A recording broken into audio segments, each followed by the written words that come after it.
Hello everyone, welcome to another session of Environment and Ecology. And this is actually the final session also. Okay, this is the 23rd out of 23 sessions in total. So this will be the final lecture of Environment and Ecology. I was expecting to finish this by December 31st yesterday, but I had to skip a day in between, and hence this one got pushed over to January 1st. Okay. So anyway, before we begin the class, I wish you all a very happy and successful new year ahead. And, after this session, I won't be taking any more sessions for a little while. Okay, I'm going to take some break. So to those who have been watching this lecture all over, from the beginning, after this session, please feel free to put some feedback in the YouTube comment section, or you can send it to me personally. Both are welcome. Anyway, please do make sure to subscribe to my channel, like this video, and share with your friends. Okay, so without any further ado, let's begin today's session, lecture 23 out of 23, final lesson on environment and ecology, international conventions. Okay, in the previous classes and all, we looked into some international organizations, some Indian domestic organizations, domestic measures that we have taken, certain national missions, boats, etc., etc. So today we are going to look at some international conventions such as Minamata Convention, Rotterdam Convention, CITES, UNCCD, etc. Okay, so let's begin. First one, UNCCD, United Nations Conference on Environment and Development, or UNCCD. This is not a popular name that we hear often, but we know this convention through another name.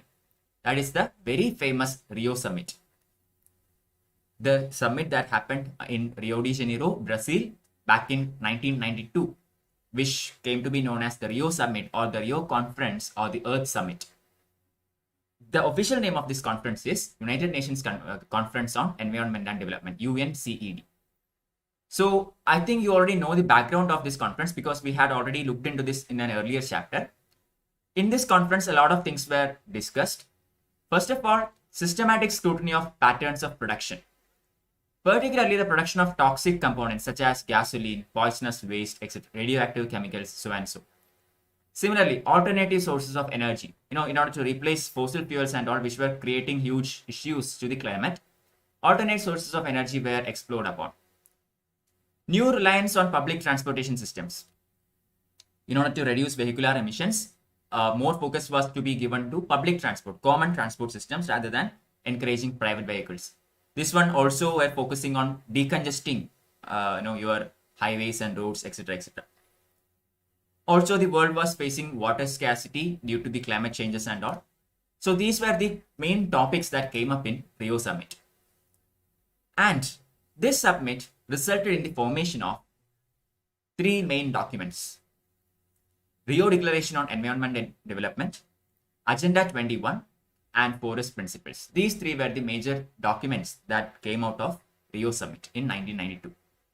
Along with that, two legally binding agreements were also formed. First of all, CBD, Convention on Biological Diversity. We already covered this earlier. Second one, Framework Convention on Climate Change, that is the UNFCCC. We looked into this also earlier.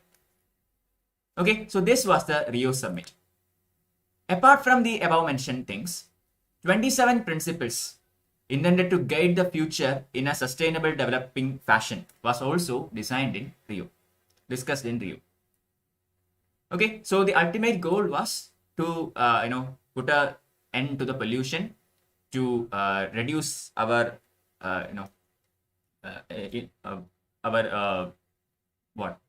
overuse of fossil fuels, and to try and pursue some alternate fuels which are clean, thereby depolluting the world, especially in the atmosphere. So these were the main things that were discussed in Rio. So Agenda 21, I told you this was one of the major documents. So what exactly is Agenda 21? Agenda 21 is nothing but an action plan of United Nations for sustainable development. Okay, why it is called Agenda 21? Because this was for the 21st century. That's it. The number 21 refers to the 21st century. So this was the conference held in 1992, 8 years prior to the beginning of the 21st century. So all the action plans that were brought up were supposed to be beneficial for the 21st century. Hence the name Agenda 21. So Agenda 21 was supposed to be implemented in multiple levels, international levels, national levels, state levels, local levels, so and so. Okay, so at the local levels, this came to be known as Local Agenda 21 or LA21.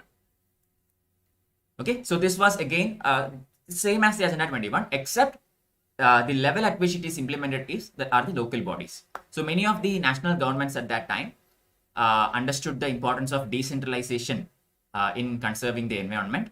So even they supported some local bodies and other such say governing bodies to take up such initiatives under Local Agenda 21 or LA21. There is another one subcategory known as Agenda 21 for Culture. So as the name suggests, during the first World Public Meeting on Culture held in Porto Alegre, Brazil in 2002, it came up with this idea to draw up document guidelines for local cultural policies. Okay, Agenda 21 is basically for environmental policies. Agenda 21 for culture is same thing but for cultural policies. Got it? First one is regarding environment and this one is regarding culture. That's all the difference. Everything else remains the same.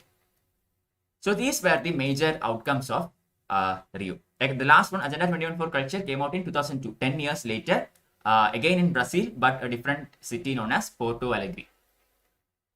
Okay, now Rio plus 5. Along with the Rio summit, this is another thing that we have commonly heard, Rio plus 5. So what is Rio plus 5? We might think that it has something to do with adding more, 5 more countries into this summit. No, Rio plus 5 means nothing but a conference that took place 5 years after the Rio summit, that is in 1997. So in 1997, the General Assembly of the United Nations held a specific session to appraise the 5 years of progress. So a lot of things were discussed in Rio and were said to be implemented. So after 5 years, they were looking into how much is the progress. This summit came to be known as Rio plus 5 because it happened 5 years later. That's it. The assembly recognized the progress as uneven and identified key trends, including increasing globalization, widening inequalities in income, and a continued deterioration of global environment. So, despite taking such very bold measures in Rio, still things were not, not that rosy at that point of time, because the progress that was made in different areas were actually very much uneven. Some of the countries made very good progress. Some of them lagged behind. There was huge gap between various sections. The income difference or the income inequalities were also widening. Globalization started to increase at that time. The global environment continued to deteriorate. Okay, so overall, the picture was a bit bleak, even after the very famous Earth Summit. Then comes the Johannesburg Summit. Johannesburg Action Plan of Implementation agreed at the World Summit on Sustainable Development. This happened in Earth Summit 2002. Affirmed the UN commitment to full implementation of Agenda 21 alongside the achievement of MDG and other international agreements. So after 10 years from Rio, Johannesburg Summit happened, and here again Agenda 21 was revitalized. All the countries again made their commitment or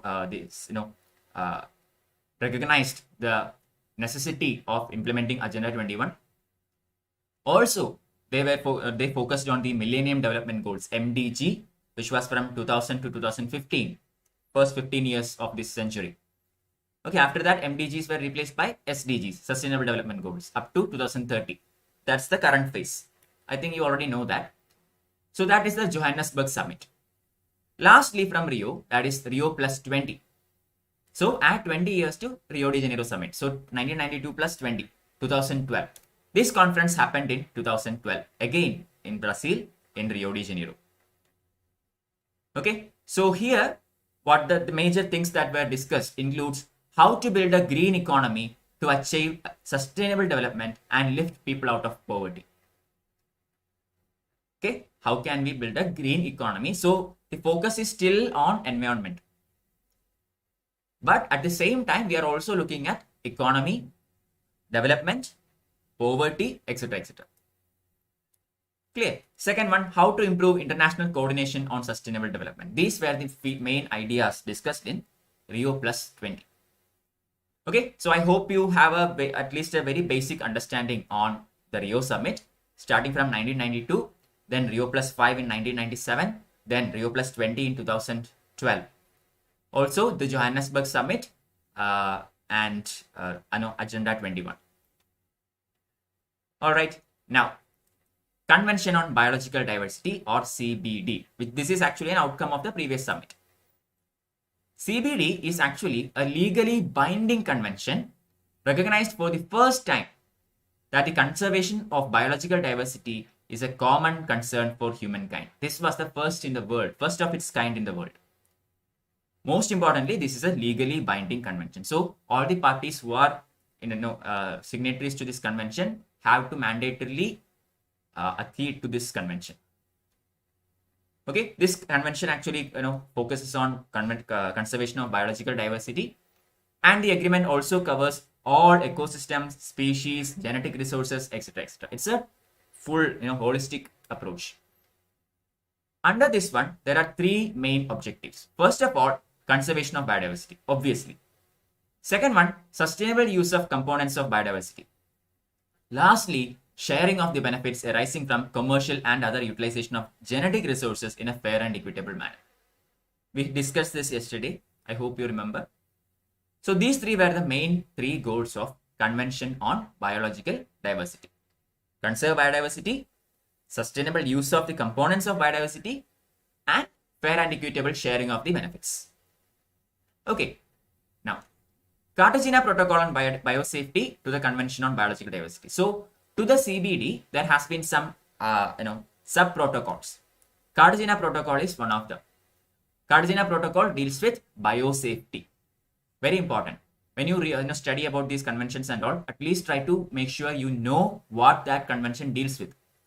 Okay, maybe the question would come in the form of a match the following, in which three pairs will be given, and you would be asked to find which is the wrong pair, or which of these are the correct pairs. One would be Cartagena Protocol, hazardous waste, Rotterdam Convention, chemical waste, Australia Group, something else, Basel Agreement, something else. So if such pairs are given, you should be able to identify which is correctly matched and which is incorrectly matched. For that, you should know what each convention deals with, at least that. I'm not saying that you should know everything about that convention, but at least have an idea what does that convention deal with, the major topic. Cartagena Protocol deals with biosafety. What does this biosafety mean? Biosafety refers to the need to protect human health and environment from the possible adverse effects of the products of modern biotechnology. Correct. We are coming up with genetically modified plants, species, etc. etc. Then we have LMOs, or the living modified organisms. Correct. So these are all outcomes of progress in biotechnology. But there is a very good chance that these could actually have severe adverse impacts also. We do not know. In the long term, maybe these could have severe negative effects. Correct. So this protocol basically deals with prevention of any such negative impacts on human health as well as the environment. Okay. This also looks into two aspects of modern biotechnology. First of all, access to and transfer of technologies. Okay, I mean, all the nations who wants to research and who wants to look into this should get fair and equitable access to these kind of technologies. Second one, appropriate procedures to enhance safety of biotechnology resources. Safety.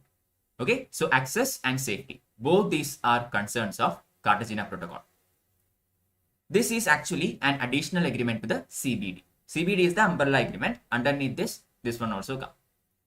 The protocol also establishes procedure for regulating the import and export of LMOs from one country to another. What are LMOs?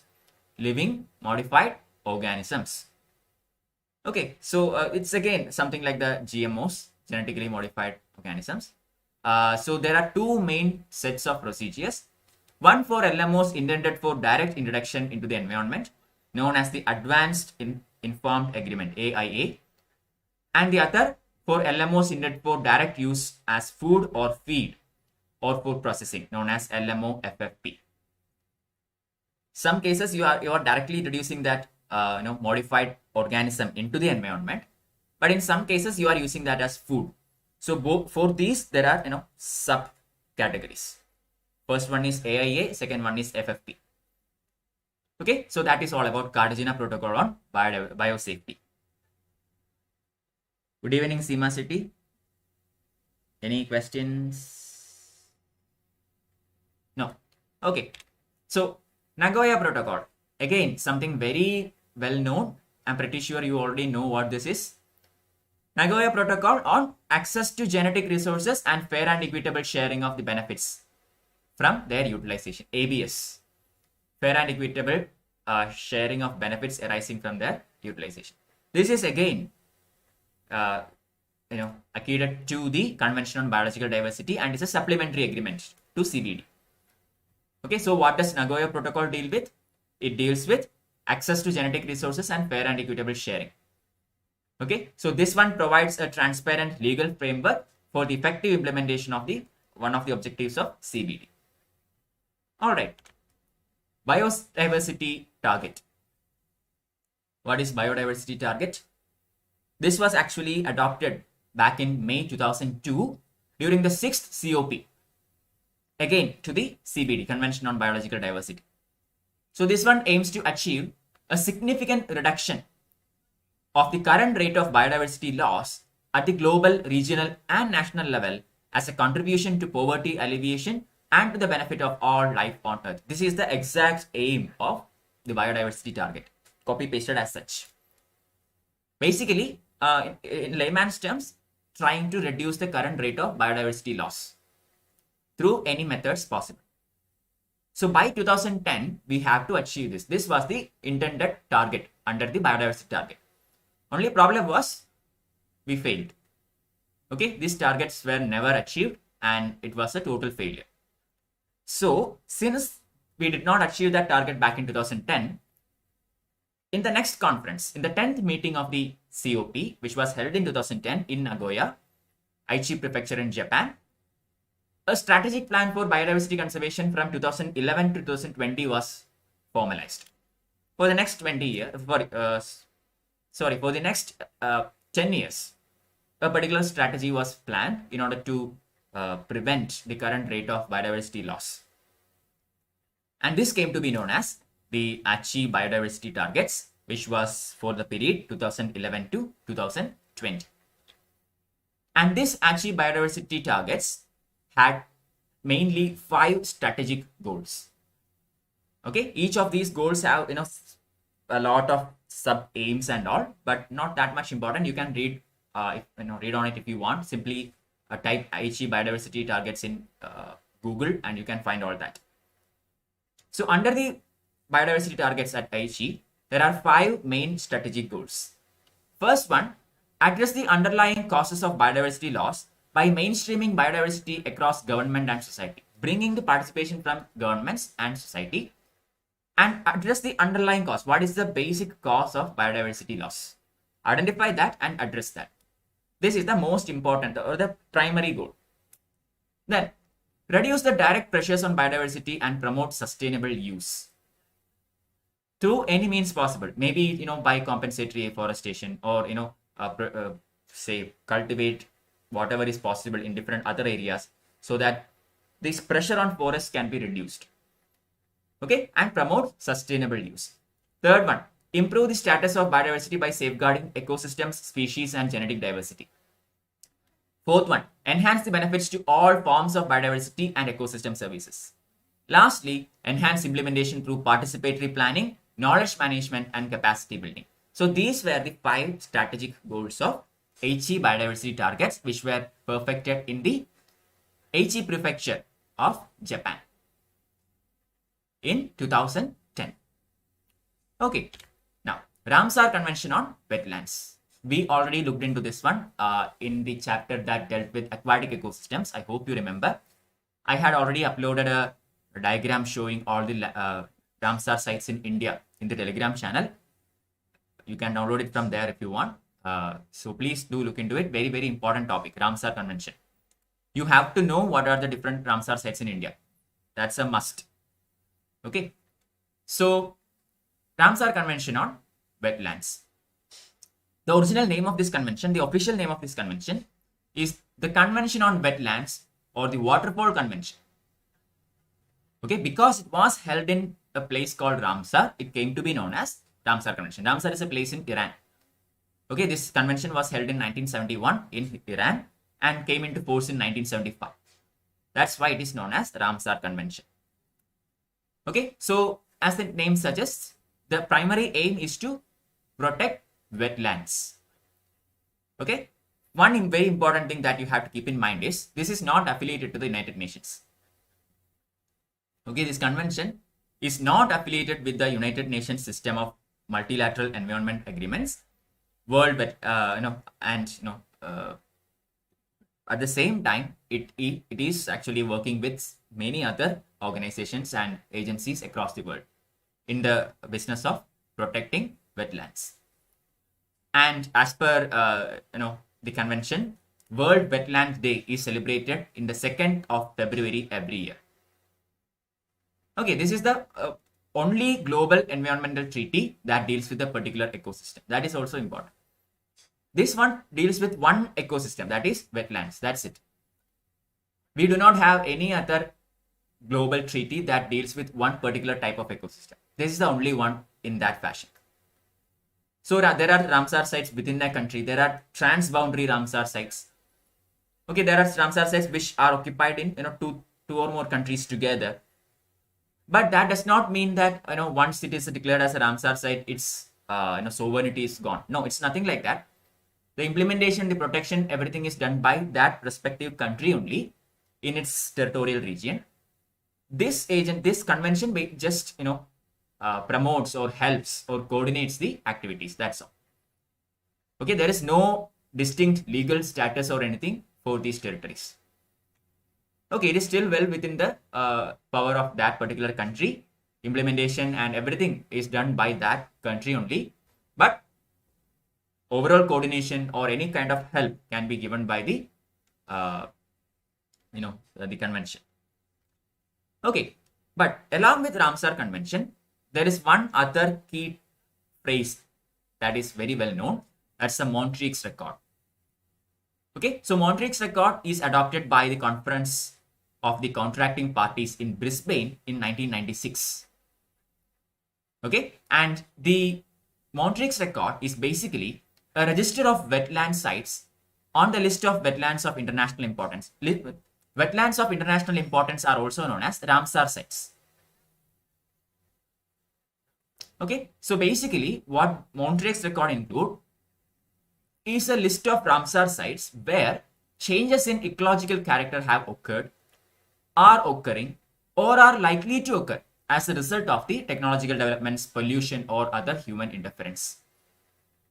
Okay, so because of some sort of human interference, if any of the Ramsar sites have undergone or are undergoing or will undergo severe negative impacts, then such sites are areas are added into the Montreux Accord.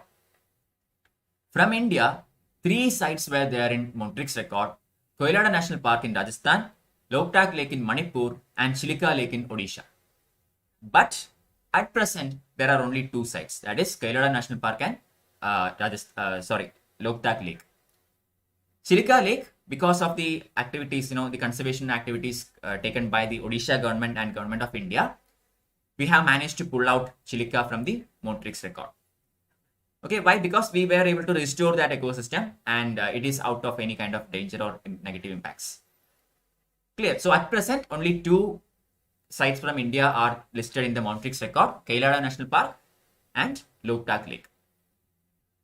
Also, while talking about Montreux Accord, please remember that 5 global non-governmental organizations have been associated with the treaty, the Ramsar Treaty, since its beginning. And hence, these were confirmed as international organization partners of this convention. Okay, since these 5 NGOs were with these conventions from the beginning, these 5 were given the status of IOPs. IOP means International Organization Partners.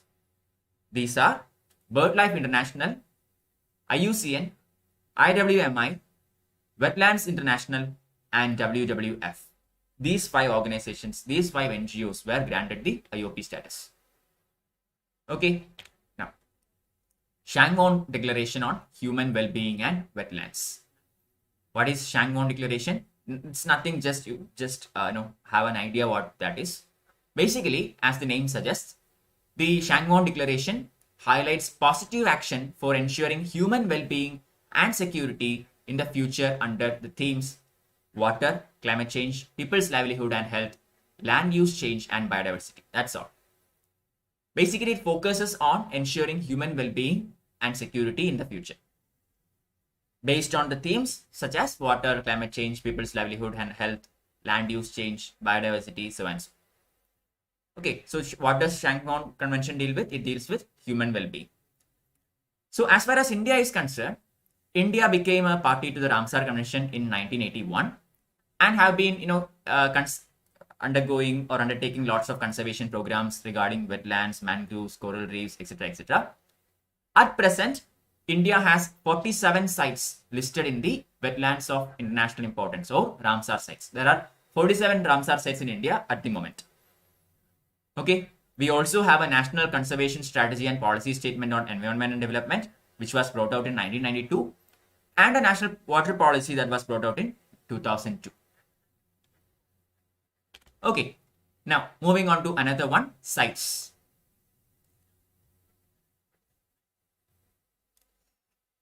Okay, so what is CITES? CITES stands for Convention on International Trade in Endangered Species of Wild Flora and Fauna. Fauna and Flora. Basically, as again, here also from the name itself, you can get an idea what this organization deals with. It is an international agreement between the governments that entered into force in 1975. This is actually the only treaty to ensure that international trade in plants and animals does not threaten their survival. There has been lots of trade in animals and plants on an international level. Correct. Some of them are legal, some of them are illegal. So they try to prevent all this illegal trade to make sure that such transactions or such trade does not affect the survival of such animals. CITES is actually administered by United Nations Environment Program, and there is a secretariat dedicated for it at Geneva in Switzerland. So under CITES, all these animals and plants are actually listed under various categories known as appendices. Okay, Appendix 1 basically includes species threatened with extinction and provides greatest level of protection. Example, gorillas, sea turtles, most lady slipper orchids, giant pandas. These are the animals that are facing huge levels of threat, potential to become extinct. So they are accorded the maximum protection under CITES Appendix 1. So such animals and plants are added in Appendix 1, just like Schedule 1 of our Wildlife Protection Act. Second one, Appendix 2. This one includes species that, although currently not threatened with extinction, have the potential to, become extinct if proper controls are not in place. Right now, their numbers are fine, but if their trade is not controlled, there is a chance that these animals might face extinction. Animals and plants. Such flora and fauna are put in Appendix 2. And then you have Appendix 3. Appendix 3 is actually an appendix that in which animals are added based on the request from members. Okay, if some parties of CITES, they ask for help in controlling international trade of a particular species, then such animals are put in Appendix 3. Example, map turtles, walruses, Cape stag beetles. Globally, they are not undergoing any threat or anything, but Maybe in a couple of countries they are facing huge threat of extinction because of this illegal trade and all. And if that countries bring it to the attention of CITES, then such animals are put in Appendix 3 and they are also given utmost protection. Okay, now traffic. What is traffic? Wildlife Trade Monitoring Network. It's basically, again, in order to look into the conservation of various species in the wildlife. Basically, this is a conservation program organized by WWF and IUCN together. This was established in 1976 by the Species Survival Commission of IUCN. Okay, so WWF and IUCN together came up with traffic. It's an international network consisting of Traffic International based in Cambridge, UK, and have offices in 5 continents. This is an NGO, okay? It's a non-governmental organization undertaking activities in close collaboration with governments, CITES, etc., etc. Not too much, just understand that WWF and IUCN together formed traffic, was established back in 1976 and focuses on wildlife trade monitoring, just like CITES. So it works in collaboration with CITES and other governments, etc., etc. Convention on the Conservation of Migratory Species, or CMS. Convention on Migratory Species. Conservation of Migratory Species, CMS. So this convention, also known as the Bone Convention, aims to conserve terrestrial, aquatic, and avian migratory species throughout their range. It can be an animal, it can be an aquatic organism, or it can even be a bird. Whatever it is, if it's a migratory species, it's under protection by CMS. It's an intergovernmental treaty under the aegis of United Nations Environment Program, or UNEP. This convention's membership are, again, very global. There are countries from Africa, Central and South America, Asia, Europe, Oceania region. Okay, very good participation from different parts of the world. This is actually the only global convention specializing in conservation of migratory species. Not just species, it also protects the species, their habitats, and their migration routes. Here also we have a couple of appendix based on the level of protection granted to these species. Appendix 1 includes the migratory species threatened with extinction and accorded highest level of protection. Appendix 2, this include migratory species that need or would significantly benefit from international cooperation. Maybe not that much threatened at the moment, but if protected, they would significantly benefit. In such cases, they are put in Appendix 2. Okay, now Raptor MOU. MOU means what? Memorandum of Understanding. It's a kind of an agreement. Okay, there are various kinds of agreements. Some are strictly legally binding tribes like contracts and all. Then there are MOUs or Memorandum of Understandings. It's a different level of agreements. Government of India actually has signed this Raptor MOU, which actually deals with conservation on migratory birds of prey in Africa and Eurasia. This is again under CMS, Conservation of Migratory Species, Raptor MOU. So Government of India has actually signed the Raptor MOU, conserving the migratory birds of prey in Africa and Eurasia region. And India became a party to CMS since November 1, 1983. And the MOU, the Raptor MOU was signed after that. But the thing that you have to keep in mind is this is not legally binding. It is an agreement as per CMS, but it is not legally binding. Raptor MOU covers 76 species of birds, out of which 46 species, including vultures, falcons, eagles, owls, hawks, kites, harriers, etc., also occur in India. India has become the 56th signatory state to sign the Raptor MOU that was concluded on October 22nd, 2008 and came into effect on November 1, 2008. So CMS was signed by India back in 1983. Raptor MOU was signed in 2008. Coalition Against Wildlife Trafficking, or CAWT. So again, look at the name itself and try to guess what this does. Coalition Against Wildlife Trafficking aims to focus public and political attention and resources on ending illegal trade of wild flora and fauna, just like CITES and all. This one also looks into trade of wildlife, focusing on wildlife trafficking. This was initiated back in 2005. It's a unique voluntary public-private coalition of government, NGOs, peoples, etc., etc. It focuses on improving wildlife law enforcement, reducing consumer demand for illegally traded wildlife. I have mentioned this in previous classes. For example, sharks are hunted down and their fins are cut off. Why? Because shark fins are very much in demand as far as soup industry is concerned. Okay, similarly, ivory is in very much demand. So elephants are always attacked. Tiger skin, peacock feathers. Okay, so all these are of huge demand, and that is why their illegal trades are happening.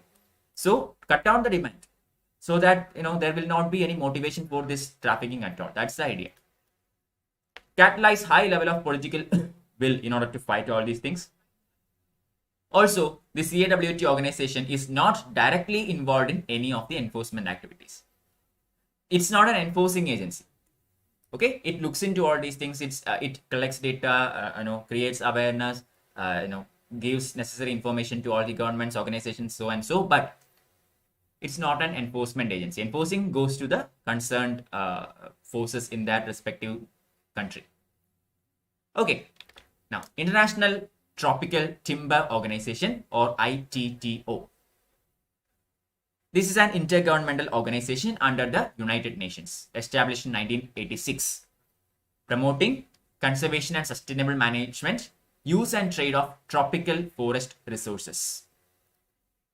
The members of this community basically includes 80% of the world's tropical forests and 90% of the tropical timber trade. So focusing on the tropical region, again, it's in the name itself, Tropical Timber Organization. Okay, so it develops all kinds of internationally agreed policy documents to promote sustainable forest management, forest conservation, etc., etc., etc. It collects, analyzes, and disseminates data on production of trade of tropical timber and funds a range of projects, so and so. Not too much important, but just have an idea what this is. That's all. United Nations Forum on Forests, UNWF. This was actually established by ECOSOC. ECOSOC is one of the prime organs of United Nations, the Economic and Social Council. So ECOSOC established the UNWF in October 2020. Basically, a subsidiary body with the main objective to promote management, conservation, and sustainable development of all types of forests and to strengthen long-term coalition commitment to this end. That's it. This is based on Rio Declaration, Forest Principles, Chapter 11 of Agenda 21, and the outcome of the Intergovernmental Panel on Forest, IPF, and Intergovernmental Forum on Forest, that is IFF. Okay, so based on all these documents, ECOSOC came up with this idea of UNFWF. Okay, now the forum has universal membership and is composed of all member states of United Nations and specialized agencies. So what is this IPF and IFF? I mentioned here that this one is also based on Intergovernmental Panel on Forests and Intergovernmental Forum on Forests. So what is this IPF and what is this IFF? IPF and IFF represent 5 years of international forest policy dialogue. Okay, a policy was formulated internationally regarding forests for the 5-year term from 1995 to 2000. 2 policies were there. One is IPF, other one is IFF. IPF was established by Commission on Sustainable Development, CSD, for 2 years. Okay, from 95 to 97, and provide a forum for forest policy deliberations. For the next 3 years, from 97 to 2000, ECOSOC established the IFF. And the 7th session of the United Nations, forest policy adopted the non-legally binding instrument on all types of forest on April 2007. This is a non-legally binding instrument. Okay, it is the first time member states have agreed to an international agreement for sustainable forest management. That is in 2007. The instrument is voluntary and non-legally binding. A topic that we have already covered, IUCN, International Union on Conservation of Nature, eventually later renamed as International Union for Conservation of Nature and Natural Resources. Okay, was founded very early in October 1948. Why? Obviously to protect nature and its resources.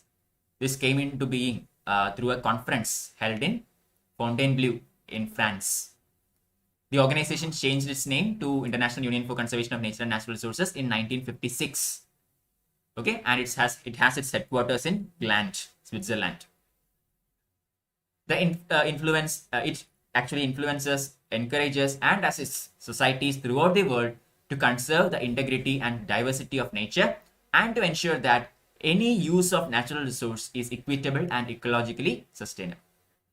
So you already know about IUCN. It prepares this red data book and all, which gives a very good understanding on the level of threat various species face on planet Earth, and accordingly protection activities are taken. IUCN members are not just governments, it includes both state and non-governmental organizations.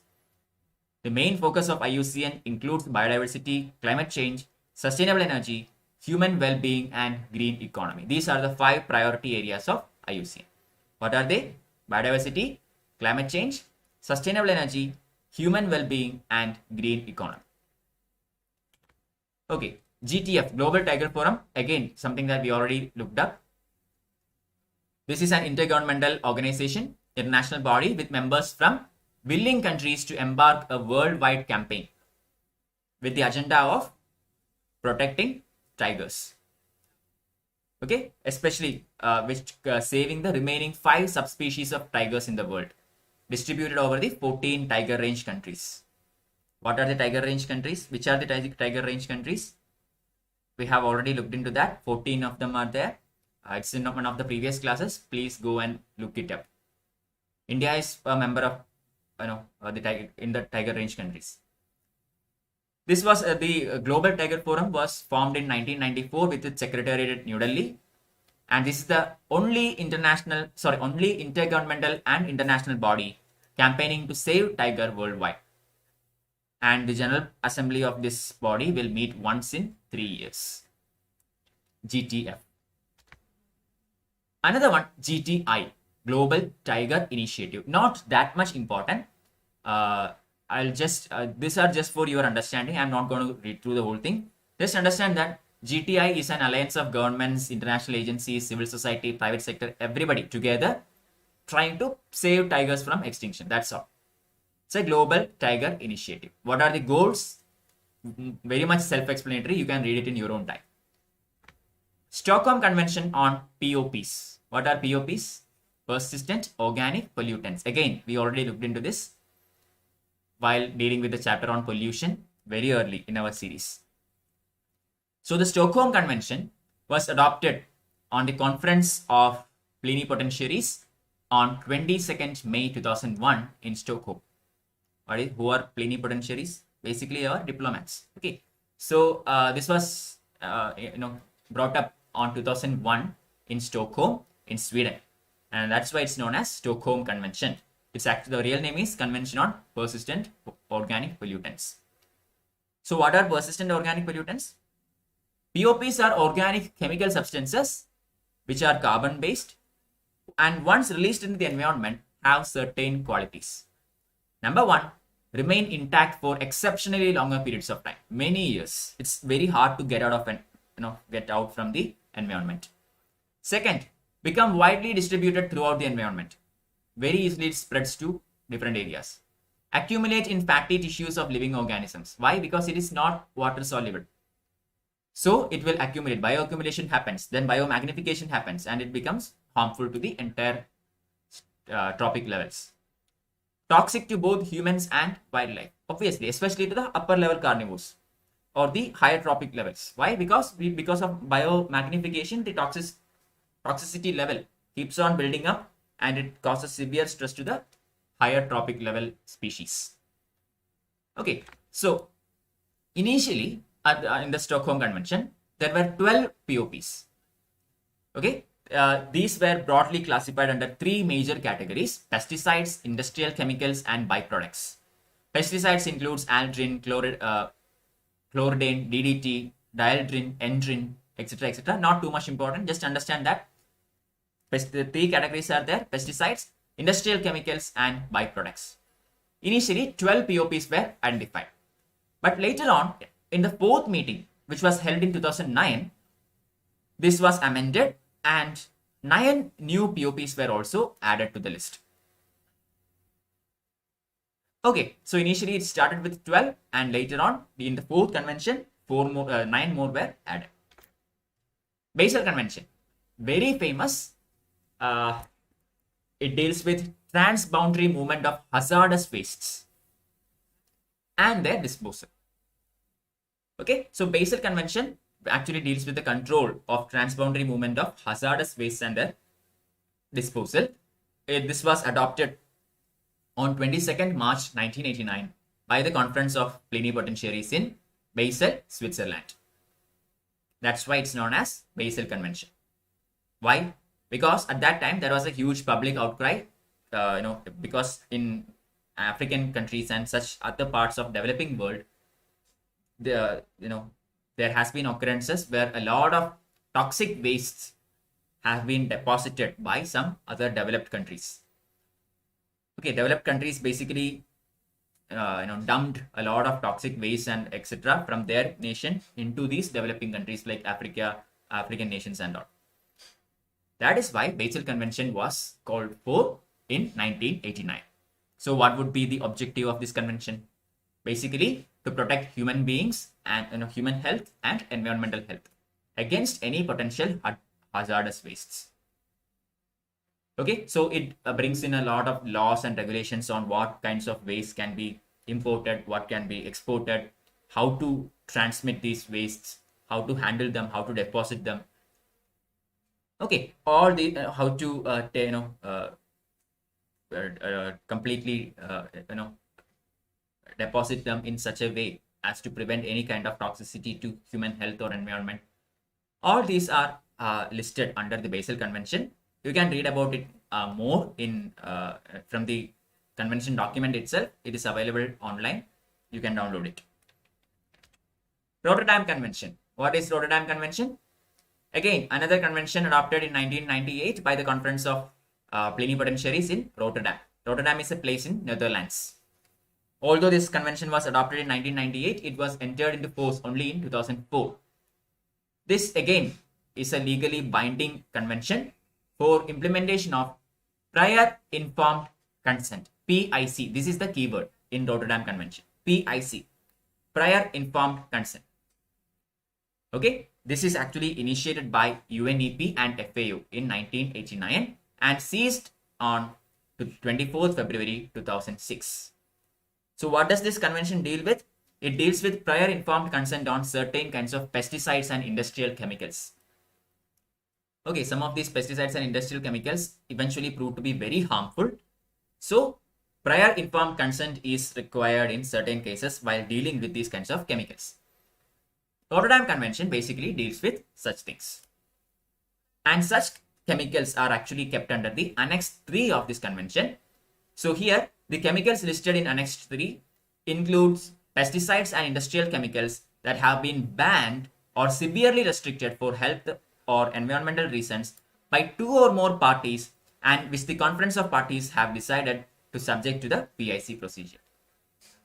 Okay, certain substances, for example, in India's case, we had issues with endosulfan, DDT, etc., etc. Correct. These things prove to be very, very harmful to human health and environment. So all these things are taken care of by Rotterdam Convention. UNCCD. This was established in 1994 and this is the sole legally binding international agreement linking environment and development to sustainable land management. Very important. Legally binding, the only such convention on a global level. This happens in a bottom-up approach, encouraging local participation, people-centric approach, etc., in combating desertification and land degradation. Okay, United Nations Convention on Combating Desertification. That is the full form of UNCCD. So this is one of the outcomes of Rio Summit, and which focuses on desertification and land degradation and drought. That is DLDD. Desertification, land degradation, and drought. According to this convention, desertification is defined as land degradation in the dry lands resulting from various factors and does not connote spread or expansion of deserts. Okay, so land degradation that happens in some sort of dry lands resulting from a variety of factors as mentioned in the convention. So such degradations are known as desertifications as defined by this convention. So the convention promotes sustainable land management as a solution for this global challenges, and basically focuses on preventing land degradation and desertification. Okay, International Whaling Commission. What is International Whaling Commission? Again, you would have already thought about what this is. Basically, it is an intergovernmental body that is charged with conservation of whales, and it has its headquarters in Cambridge, United Kingdom. Okay, so this was set up under the International Convention for the Regulation of Whaling, which was signed in Washington, D.C. on 1946. Why? Because whales are again hunted for a lot of things. It's blubber, it's vomit, etc. Very important items, has a lot of application in various kinds of industries, and whales were facing severe threat. So to prevent that, International Whaling Commission has come up with lots of strategies and policies. It even banned whaling at commercial levels in many places. There are areas known as whale sanctuaries. There has been restrictions on the kinds of whales that you can capture. Okay, then in 1986, the convention introduced the zero catch limit. What is zero catch limit? Zero catch limit means you cannot catch whales for or anything for confining it forever. Okay, but you can catch them in the context that you have to immediately release them for scientific purposes or research, something like that. If you are catching them, maybe to attach a tracker or something, you can catch them, but you have to immediately release them. For that purpose, catching is fine. But other than that, for permanent confinement, catching is not allowed. That is known as zero catch limit. This was brought out by the Whaling Commission in 1986. Okay, so this one still continues to control and regulate whale capturing of whales across the globe. Vienna Convention, very famous convention. There are a couple of Vienna conventions. This one basically deals with the environment. Okay, there is another Vienna Convention that deals with other things that you can study in your current affairs. So that is also important as far as international relations are concerned.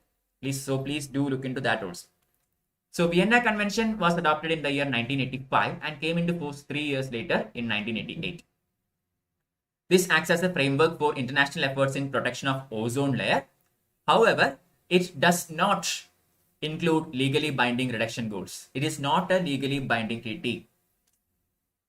Okay, so the full name of this convention is the Vienna Convention for Protection of the Ozone Layer, and along with this convention, its Montreal Protocol on substances that deplete ozone layer are also specifically designed.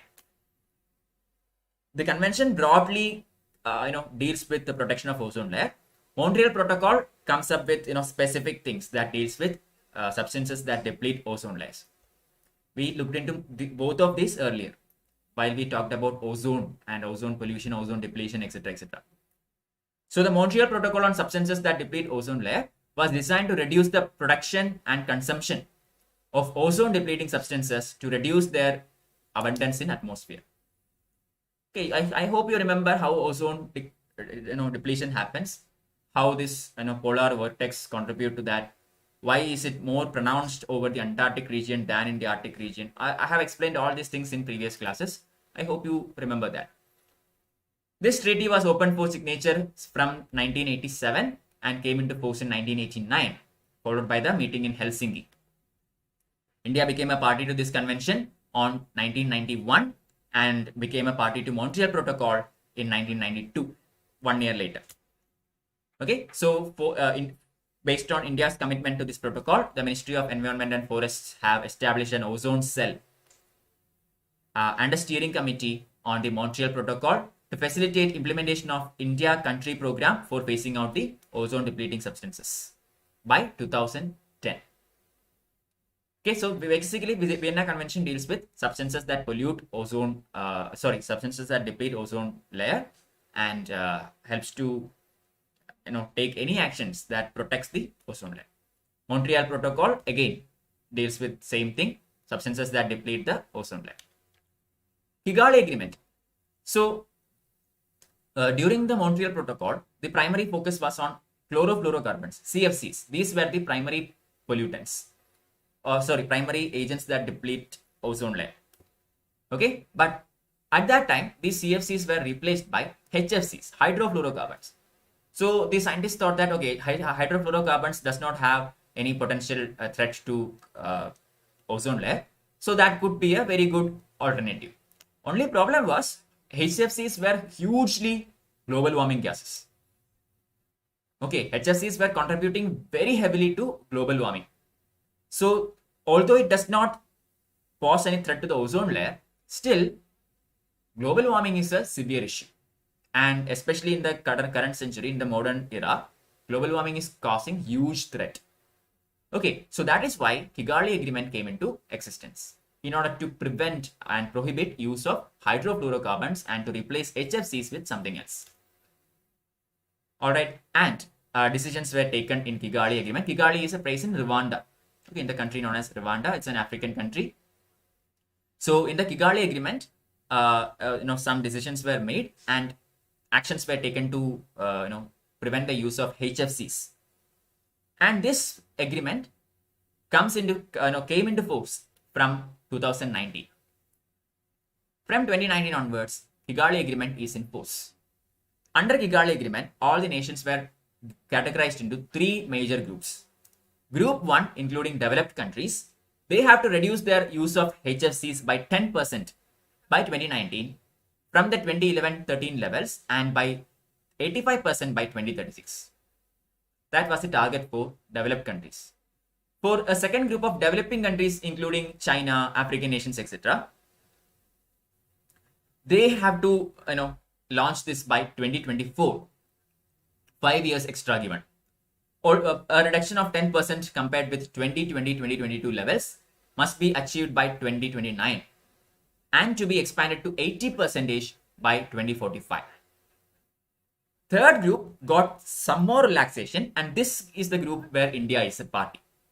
Okay, India, Pakistan, Iran, Iraq, all these countries come in this category. For us, the process must begin in 2028 and reduce emissions by 10% by 2032 from the 2024-26 levels, and then by 85% by 2047. Clear? So again, this is more like a the procedure of equity is followed here also. So certain countries have a earlier target. Some then based on the level of how much these countries have already polluted this world, targets has been set. Okay, that is all about Kigali Agreement. Basically, that deals with phasing out of hydrofluorocarbons. Globally important agricultural heritage. There is only a couple more slides left, so we will end in like 10 minutes. Globally important agricultural heritage systems. This is actually an initiative by FAO, Food and Agricultural Organization, headquartered at Rome. Okay, so FAO recognizes this agricultural heritage regions around the world under this program called GIAHS. So according to the definition, according to the website, the purpose of GIAHS is to recognize remarkable land use systems and landscapes which are rich in globally significant biological diversity, evolving from co-adaptation of a community with its environment and its needs and aspirations for sustainable development. Basically, any remarkable land use patterns that encourages coexistence of human beings with nature is brought under GIAHS. From India, three such practices were chosen. The Kuttanadu below sea level farming system in Kerala, Korapat traditional agriculture of Odisha, and Pambod saffron heritage of Kashmir. These three are the heritage systems, agricultural heritage systems taken from, listed from India. Okay, so possible question, you will be given 4 options and you will be asked to find out which of these is not a part of GIHS from India. 3 of them would be, these 3, and 1 extra option will be given. So you should be able to identify that. So the Kuttanadu farming system from Kerala, Korapat from Odisha, and the saffron from Jammu Kashmir. These are the listed ones. Okay. Last slide, Minamata Convention. Something that is very well known. This is something that we study in our school days. Okay, I hope you remember. Minamata Convention deals with mercury. Okay, there has been a severe issue regarding mercury pollution in the Minamata Bay of Japan. That is why this convention came to be known as Minamata Convention. Okay, this was adopted in 2013 in Kumamoto province of Japan. It controls transboundary movement of mercury. It basically tries to prevent any kind of mercury pollution which hampers human health, environment, etc. etc. Okay, but it does not include natural emissions of mercury. This focuses only on human emissions, anthropogenic emissions of mercury, not natural emissions. Clear? Now, the convention includes provisions for technical assistance, information exchange, public awareness, etc. etc. It also asks countries to take in measures to reduce usage of mercury in, say, medical apparatus, in other mining equipments, etc. etc. Wherever usage of mercury can be reduce it. Okay, there are plenty of subcategories and clauses under this convention. You can look into all that if you are interested. But basically that deals with mercury pollution. Alright, it also requires parties to report on the measures that they have taken and how much they have implemented, their progress, etc. etc. Minamata Convention came into force in August of 2017, and the first COP to the Minamata Convention on Mercury, COP1, took place in September 2017 at the international conference held in Geneva. Clear? So that is about Minamata Convention, which is focusing on the prevention of mercury pollution, anthropogenic mercury pollution. Okay, so yes, that's it. We have come to the end of this session. To those who have watched all these sessions of mine, I thank you all. Thank you for your support. And this is the end of this series. We have come to the end of Environment and Ecology series. There are 23 lectures in this series altogether. So it has been a very long journey. We had completed the CSAT lectures earlier. History lectures have been finished very early also. So all these are still available in my channel if you want to go through them, help, which hopefully will help you in preparing for various examinations, not just for UPSC. So thank you for joining. Please like this video, subscribe to my channel, and share it with your friends. Also, I would request you to leave your feedbacks in the YouTube comment section after I end this video. Please do that so that the more engagements I get, this channel will get more exposure and more aspirants will be able to use it for their preparations. Okay, I will upload all my class notes in the Telegram channel. The link is shown here. It is also given in the YouTube description section. You can directly go there. And yeah, that's it. I won't be taking any more lectures for for some time in the future. So if you need any kind of help regarding your preparations, or if you have any queries or doubts, you can always contact me personally through Instagram or Facebook or Telegram, whichever way you like. And I will be answering you within like 24, maximum 48 hours. Okay, I will post the question there. I would definitely get back to you, but may take maximum of 2 days. Okay, so that's it. Thank you all once again. Thank you all for joining, and I wish you a very happy new year. May this year be very much successful for all of you, and may all of you get to achieve all your dreams in this year. Okay, so that's it. Thank you, and we will meet again in some time in the future. Okay, bye bye.